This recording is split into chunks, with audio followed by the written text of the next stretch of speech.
Hey there, February faithful. Those of you who have made it this far in the reading plan here into the month of February, you're about halfway through the book of Matthew. Well done. Let's read together Thursday's reading. It's Matthew chapter 13. I'm going to begin in verse 18. It says, "Hear then the parable of the sower. When anyone hears the word of the kingdom and does not understand it, the evil one comes and snatches away what's been sown in his heart. This is the one on whom seed was sown beside the road. The one on whom seed was sown on the rocky places, this is the one who hears the word and immediately receives it with joy, yet has no firm root in himself, but it's only temporary. And when affliction or persecution arises because of the word, immediately he falls away.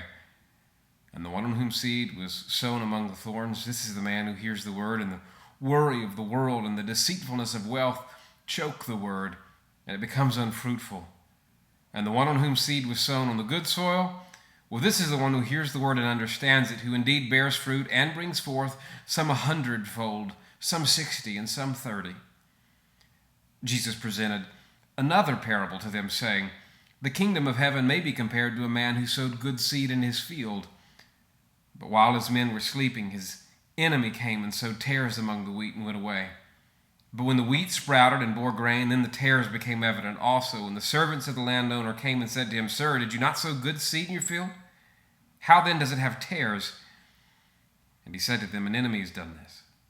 The servant said to him, Do you want us then to go and gather them up? But he said, No, for while you're gathering up the tares, you may uproot the wheat with them. Allow both to grow together until the harvest. And in the time of the harvest, I'll say to the reapers, First gather up the tares and bind them in bundles to burn them up, but gather the wheat into my barn. And he presented another parable to them, saying, The kingdom of heaven is like a mustard seed, which a man took and sowed in his field. And this is smaller than all the other seeds, but when it is full grown, it is larger than the garden plants and becomes a tree, so that the birds of the air come and nest in its branches. And he spoke another parable to them. The kingdom of heaven is like leaven, in which a woman took and hid in 3 pecks of flour until it was all leaven. And all these things Jesus spoke to the crowds in parables, and he did not speak to them without a parable. This was to fulfill what was spoken through the prophet. I'll open my mouth in parables. I'll utter things hidden since the foundation of the world. You know, there's a misconception about parables, and some immediately think that Jesus tells stories like this so that they would be easy to understand, when more of the opposite really is true. Parables tended to hide, in some sense, their meaning, but Christ here is explaining it more fully to his disciples. What did you notice in common about these parables? It's about how things expand, right? It's about growth, whether that's the seed growing, or talking about the concept of the mustard seed growing into a large tree, or the leaven which causes everything to rise. Now, the parable of the sower is one that you may have heard taught on several times.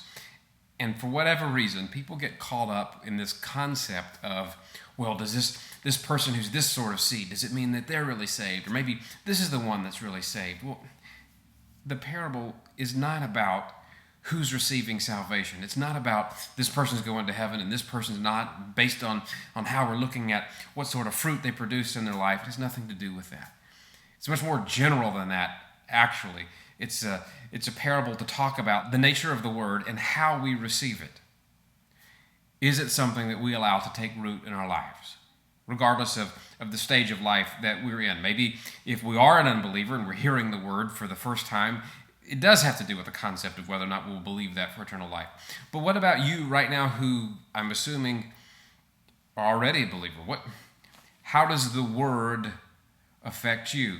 Is it able to take root? Is it able to produce its desired fruit? Like James says, we are to receive the word and plant it, and that it saves our souls. It does something to our life. It allows the growth that God directs to happen.